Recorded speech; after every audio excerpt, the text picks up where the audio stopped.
निश्चित रूप से यहाँ एक ज़ेन कहानी है जो वर्तमान क्षण के जादू का अनुभव करने के लिए अपने दिमाग को खाली करने के विचार की पड़ताल करती है। एक बार की बात है, हरे भरे शांत जंगल के बीचों बीच बसे एक छोटे से गांव में कोजी नाम का एक युवक रहता था। कोजी पूरे गांव में ज्ञान और बुद्धिमत्ता की निरंतर खोज के लिए जाने जाते थे। उन्होंने कई बुद्धिमान शिक्षकों के अधीन अध्ययन किया था और प्राचीन ग्रंथों को पढ़ने में अनगिनत घंटे बिताए थे। दुनिया के रहस्यों को समझने की उनकी खोज अतृप्त थी और वे अक्सर अपने द्वारा अर्जित ज्ञान की विशाल संपदा का घमंड करते थे। एक दिन जब कोजी जंगल से गुजर रहे थे, उन्होंने एक बुद्धिमान बूढ़े साधु के बारे में अफवाहें सुनी जो जंगल के भीतर रहता था। ऐसा कहा जाता था कि इस साधु के पास गहन ज्ञान था और वह ध्यान और ध्यान की कला में निपुण था। अपने ज्ञान के निरंतर बढ़ते भंडार को बढ़ाने के लिए उत्सुक कोजी साधु को खोजने के लिए निकल पड़े। कई दिनों तक घने जंगल में भटकने के बाद कोजी की नजर पेड़ों के बीच बनी एक छोटी सी झोपड़ी पर पड़ी। साधु ने गर्मजोशी भरी मुस्कान के साथ उसका स्वागत किया और उसे अंदर बुलाया। झोपड़ी का आंतरिक भाग विरल रूप से सुसज्जित था और एकमात्र सजावट कमल के फूल की एक साधारण उत्कृष्ट पेंटिंग थी। कोजी थोड़ा निराश हुए बिना नहीं रह सका। उसे उम्मीद थी कि उसे स्क्रॉल और पुस्तकों से भरी अलमारियां, ढेर सारा ज्ञान और एक शिक्षक मिलेगा जो गहन ज्ञान प्रदान करेगा। इसके बजाय उनकी मुलाकात एक विनम्र साधु और संयमी वातावरण से हुई। साधु ने कोजी की बेचैनी देखी और कहा, तुम परेशान लग रहे हो मेरे युवा मित्र। तुम्हें यहाँ क्या लाया है?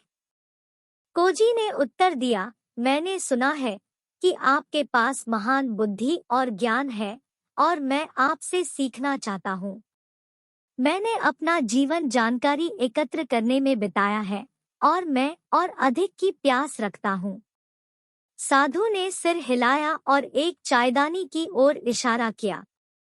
शुरू करने से पहले क्या आप कुछ चाय पिएंगे? कोजी सीखने के लिए उत्सुक थे और सहमत थे। जैसे ही साधु ने चाय तैयार की, कोजी ने जिज्ञासा से कमल के फूल की पेंटिंग देखी। वह आश्चर्यचकित हुए बिना नहीं रह सका कि साधु के निवास में इतनी सरल छवि ही एकमात्र सजावट क्यों थी। साधु ने कोजी को एक कप चाय सौंपी और जैसे ही कोजी ने चाय पी, उसे चाय की उत्तम सुगंध और स्वाद का एहसास हुआ। उन्होंने चाय के बारे में पूछताछ की और साधु ने बताया, यह चाय एक दुर्लभ किस्म है जो केवल इस जंगल में पाई जा सकती है। यह वर्तमान क्षण का एक उपहार है और मैं प्रत्येक कप को पूरी तरह से उपस्थित होने की याद के रूप में संजोता हूँ। कोजी हैरान थे। उन्हें गहन शिक्षाएं प्राप्त होने की आशा थी, लेकिन साधु की बातें बहुत सरल लग रही थी। उन्होंने साधु से अपना ज्ञान साझा करने का आग्रह किया। साधु ने मुस्कुराते हुए कहा, सच्चा ज्ञान प्राप्त करने के लिए सबसे पहले व्यक्ति को अपने दिमाग का प्याला खाली करना होगा। आपने अपना जीवन अपने दिमाग को ज्ञान से भरने में बिताया है, लेकिन ऐसा करने में आपने वर्तमान के सार को समझने के लिए बहुत कम जगह छोड़ी है। क्षण जिस प्रकार यदि आपका कप पहले से भरा हुआ है तो आप चाय का स्वाद नहीं ले सकते, उसी प्रकार जब आपका दिमाग अतीत और भविष्य के विचारों से भरा हो तो आप जीवन के जादू का अनुभव नहीं कर सकते। कोजी को निराशा और आत्मज्ञान का मिश्रण महसूस हुआ। उसे एहसास हुआ कि वह ज्ञान संचय करने पर इतना केंद्रित था कि उसने वर्तमान क्षण की सरल सुंदरता की सराहना करने की उपेक्षा की थी। साधु का ज्ञान जटिल शिक्षाओं में नहीं, बल्कि सचेतनता और उपस्थिति की कला में पाया जाता था। अगले कुछ हफ्तों में कोजी साधु के साथ रहे और अपने दिमाग को खाली करने और पूरी तरह से उपस्थित रहने के अमूल्य सबक सीखे। उन्होंने पाया कि सच्चा ज्ञान जानकारी एकत्र करने के बारे में नहीं है, बल्कि प्रत्येक क्षण के जादू को अपनाने के बारे में है। अंततः कोजी ने हल्के दिल और जीवन की सुंदरता की गहरी समझ के साथ साधु की कुटिया छोड़ दी। जैसे ही वह गांव लौटे, कोजी ने साधु की शिक्षाओं को साझा किया और वह अब ज्ञान की खोज के लिए नहीं बल्कि सरल और सामान्य में जादू को देखने की अपनी क्षमता के लिए जाने जाते थे। ग्रामीण कोजी में परिवर्तन से आश्चर्यचकित हुए और उन्होंने स्वयं सचेतनता का अभ्यास करना शुरू कर दिया और पाया कि सबसे गहरा ज्ञान अक्सर मन की शून्यता और वर्तमान क्षण की परिपूर्णता में पाया जाता है। एक हलचल भरे शहर में हीरो नाम का एक सफल व्यापारी रहता था। हीरो अपनी महत्वाकांक्षा और धन और शक्ति की निरंतर खोज के लिए जाना जाता था। उन्होंने कार्यालय में लंबे समय तक बिताया, कई बैठकों में भाग लिया और बड़ी मात्रा में धन जमा किया। उनका जीवन गतिविधियों से भरा हुआ था और उन्हें स्वनिर्मित व्यक्ति होने पर गर्व था। एक दिन हीरो ने एक प्रसिद्ध ज़ेन गुरु के बारे में सुना जो अपनी शिक्षाएं साझा करने के लिए शहर में आए थे। गुरु से सीखने के लिए उत्सुक हीरो ने उनकी एक सार्वजनिक वार्ता में भाग लिया। ज़ेन मास्टर साधारण वस्त्र पहने एकत्रित भीड़ के सामने शांति से बैठे और शांत और शांतिपूर्ण व्यवहार के साथ बोले। हीरो मास्टर की बातों से चकित हो गया और बातचीत के बाद उसने उससे संपर्क करने का फैसला किया। उन्होंने अपना परिचय देते हुए कहा, मास्टर, मैंने व्यापार जगत में बड़ी सफलता हासिल की है, लेकिन मैं अपने जीवन की निरंतर मांगों से अभिभूत महसूस करता हूँ। मैं आंतरिक शांति और संतुलन पाने के लिए आपकी बुद्धि चाहता हूँ। ज़ेन मास्टर मुस्कुराए और हीरो को पास के पार्क में अपने साथ बैठने के लिए आमंत्रित किया। वे कुछ देर तक चुपचाप बैठे रहे और हवा में पत्तों की सरसराहट और लोगों को गुजरते हुए देखते रहे। हीरो, जो अधीर था और तेजतर्रार जीवन शैली का आदी था, ने चुप्पी तोड़ी और कहा, मास्टर, मैं यहाँ आपके ज्ञान के लिए आया हूँ।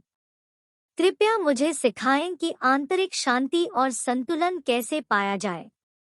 ज़ेन मास्टर ने सिर हिलाया और एक चायदानी की ओर हाथ बढ़ाया जो उसके बगल में बैठा था। वह एक कप में चाय डालने लगा, लेकिन कप भर जाने पर भी वह नहीं रुका। चाय छलक कर मेज पर गिर गई। हीरो आश्चर्यचकित रह गया और बोला, मास्टर, कप भर गया है। आप चाय बर्बाद कर रहे हैं। ज़ेन मास्टर ने पानी डालना बंद कर दिया और हीरो की ओर देखा। वास्तव में प्याला भरा हुआ है, ठीक वैसे ही जैसे आपका मन महत्वाकांक्षाओं, इच्छाओं और चिंताओं से भरा है। आंतरिक शांति और संतुलन पाने के लिए आपको पहले अपना दिमाग खाली करना होगा। हीरो हैरान था लेकिन उत्सुक भी था। उन्होंने महसूस किया कि उनके निरंतर प्रयास और भौतिक सफलता के प्रति लगाव ने उनके दिमाग को पूरी तरह से भर दिया है, जिससे शांति और संतुष्टि के लिए बहुत कम जगह बची है। अगले कुछ हफ्तों में हीरो नियमित रूप से ज़ेन मास्टर से मिलने गया। ध्यान और ध्यान अभ्यास के माध्यम से उन्होंने धन और शक्ति के प्रति अपने लगाव को दूर करना शुरू कर दिया। जैसे ही उसने अपने दिमाग से अत्यधिक इच्छाओं और भय को हटा दिया, उसे आंतरिक शांति की एक नई अनुभूति मिली। समय के साथ हीरो का जीवन के प्रति दृष्टिकोण बदल गया। उन्होंने अपना काम नहीं छोड़ा, बल्कि वैराग्य की भावना के साथ काम किया, जिससे उन्हें अधिक विचारशील और संतुलित निर्णय लेने की अनुमति मिली। उन्होंने अब अपना मूल्य केवल अपनी उपलब्धियों से नहीं, बल्कि अपने रिश्तों की गुणवत्ता और वर्तमान क्षण में खुशी खोजने की अपनी क्षमता से मापा। हीरो के परिवर्तन को उसके सहकर्मियों और दोस्तों ने देखा और उनमें से कई ने उसी ज्ञान की तलाश शुरू कर दी जिसने उसे आंतरिक शांति और संतुलन खोजने में मदद की थी। ज़ेन मास्टर की सरल लेकिन गहन शिक्षा ने हीरो को दिखाया था कि कभी-कभी सच्ची पूर्ति का मार्ग मन के कप को खाली करने, वर्तमान की सुंदरता और जादू के लिए जगह बनाने में निहित होता है।